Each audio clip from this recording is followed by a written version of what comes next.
Warzone 1 was a sensation that completely took the world by storm, but Warzone 2 hasn't had the same effect on the gaming community.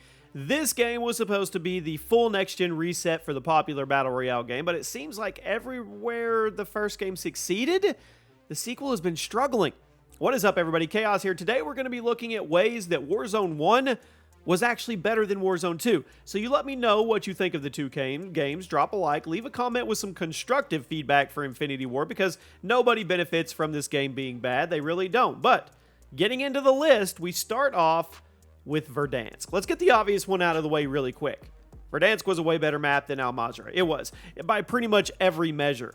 Al Mazrah isn't awful, and it's better than some of the later Warzone 1 maps like Caldera, but overall, Verdansk is the best Warzone map by a landslide, if you ask me. I don't think it's just my nostalgia goggles kicking in either. Verdansk was much more varied as a map, distinct areas. They all had their own dedicated fan clubs. I just don't get that kind of passion from the community in regards to Al Mazrah. Maybe I'm wrong. Do you? The various named locations in Verdansk had the same kind of hype for having a good 6v6 map, while Al Mazrah, it's just kind of there. Again, it's not awful, and it's honestly pretty decent as a Battle Royale map, but Verdansk was so much better, and even if you don't agree, you have to put some credit into the fact that there were thousands of COD players that have been asking for Verdansk to return ever since Warzone 2 launched. I mean, people wouldn't be this eager for an OG map to return like that if the current offerings were better. Or at least I don't think. Next up is the time to kill. Now, this time to kill of Warzone 2 has been a hot topic ever since the game came out, and frankly, I'm kind of surprised it hasn't been altered. Warzone 1 had a relatively quick time to kill compared to other BR games like Fortnite, Apex Legends, but it was still long enough for you to get into a legitimate back-and-forth gunfight with another player. The simple armor system was generally larger health pool in the first game. It meant your movement and awareness was more important, whereas in Warzone 2, most fights are decided by whoever gets the first shot off, and that can get frustrating. I know a lot of people prefer the high-stakes shooters with super quick TTKs, but Warzone just wasn't supposed to be that. A game like Warzone plays much better when the time to kill is longer and you have to think about your gunfights for longer than 2 seconds. The time to kill in Warzone 2, it's fast. It not only makes the game feel more random, but it also severely punishes people for playing aggressively and moving around, because if you get spotted by an enemy out in the open, they're going to delete you with just about any mid-range gun far quicker than you can react to their shots. It's the exact same problem in Modern Warfare 2's multiplayer, but that's a topic for another day. At number 8, the movement. I know a lot of people were annoyed by the constant slide canceling and the jump shotting present in Warzone 1, but that did give the game a lot of extra flavor, and it heavily contributed to the skill gap. Warzone 2, maybe a bit more balanced, maybe a bit more universal with its movement system, but don't you think that takes a lot of the fun out of the experience? Slide canceling and other movement exploits raised the skill ceiling and added a bit more depth to the gunfights. Yes, Warzone 2 is more straightforward and less punishing on the noobs. But is that really a good thing for the overall experience of the game, especially when you're talking about a Call of Duty game? COD has always been movement exploit here and various things there, help speed up the game, but now that most of these things have either been removed or heavily nerfed, it made the sequel feel boring by comparison, and it contributes to the game being far slower paced than its predecessor. Again, you may see the slower pace and more basic movement as a good thing, but I know there's players out there that think it's a huge issue. Next up is no bots. What is it with Battle Royale games and bots? First, Fortnite started spamming them at us, and now Warzone has a bunch of AI enemies around the map thanks to strongholds. The presence of bots in Warzone BR has fluctuated thanks to various updates, but they never fail to kind of pull you out of the experience. And they're inconsistent. Sometimes the bots will stand there. They'll let you kill them. Other times, they'll laser you from 100 yards away in half a second. Adding bots to Warzone not only added an annoying game of roulette to the mix, since you never know what kind of bot you're going to get, but it also made the game feel less authentic because you're fighting players who are not actual people in a multiplayer shooter. Now, I know some people like PvPvE games, but Warzone wasn't designed to be one, and I don't blame longtime players for getting annoyed at the presence of bots in Warzone 2. In the original, when you saw a human being who was not on your team, you knew it was an enemy player. You had to be smart about what you were going to do next because they were going to react like a human player. In Warzone 2, that split second of asking yourself, is that a real person, can not only get you in trouble, but can also pull you right out of the experience. And I really wish Infinity Ward never added bots in the first place. The Warzone experience was way more fun and way more tense when you knew that all of your enemies were controlled by human beings on the other side of the sticks or the keyboard. At number 6, weapon variety.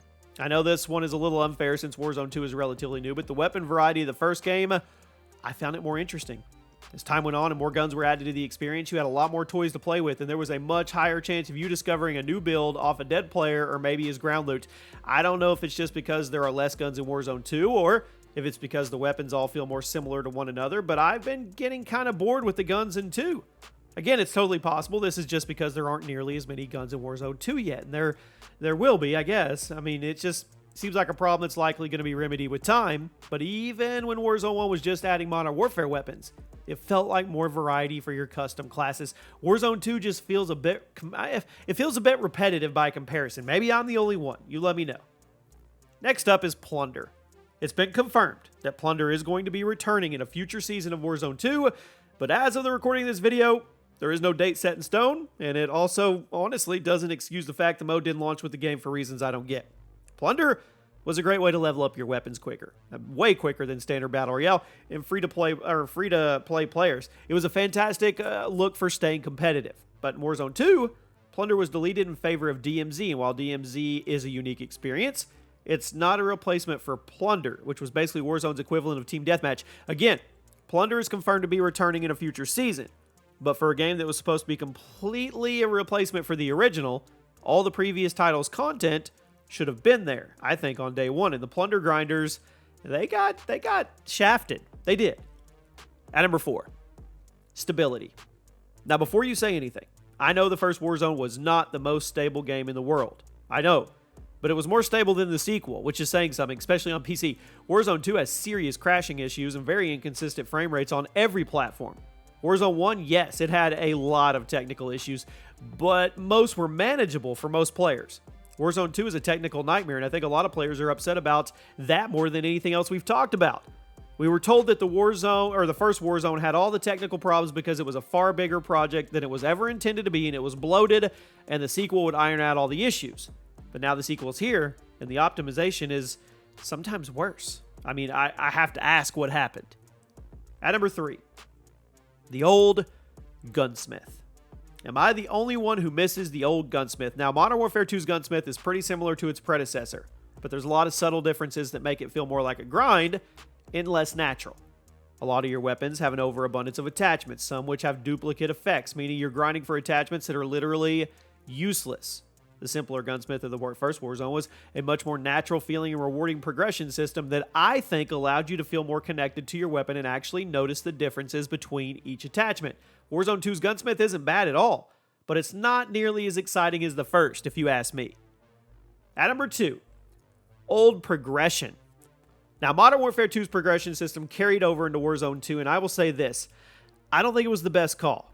There's a limited number of weapons available at the start of the game. In order to unlock the rest of them, you have to grind those weapons at certain levels. In multiplayer games like Modern Warfare 2, the progression system isn't nearly as frustrating as in Warzone, but with that being said, I really don't think this system should have carried over. Weapon XP is earned it's earned at a much slower rate, and if you are a purely free-to-play player, getting all the guns unlocked, good luck. Then on top of it, getting all the attachments can take a lifetime because you have to somehow get a bunch of kills with all of them solely in Warzone, and since there's no more plunder, that can take a really unreasonable amount of time. In old Warzone, you just had to level up your character in order to unlock all the guns, but with the overall progression system, unlocking weapons and attachments takes a long time. And at number 1, and it's subjective, the hype. There's no way around it. The hype for Warzone is almost completely gone right now, and that simply has to do with how much of a misstep Warzone 2 had at launch. With Warzone 1, there was a lot of hype surrounding the game, even in its worst states. But with Warzone 2, it's like half the community isn't even paying attention anymore. Infinity Ward made way too many changes to the game at launch for no real reason, and now they're going back and fixing everything, but it may be a little too late. The hype for the game isn't there at the moment, because the community has lost faith in the developers, and the other games are simply doing Battle Royale better. Is it impossible to get it back? Absolutely not. I don't think it is. But is it going to be a serious uphill climb? Yeah. Call of Duty needs to do everything right over the next few months if they want Warzone to get back to a place it used to be. And, I mean, if we look at how Season 2 has been received so far, I don't know. You guys let me know what you think. Do you think Warzone 1 was the better overall experience, or are you on the Warzone 2 side of things? Let me know in the comment section, and I'll see you guys soon.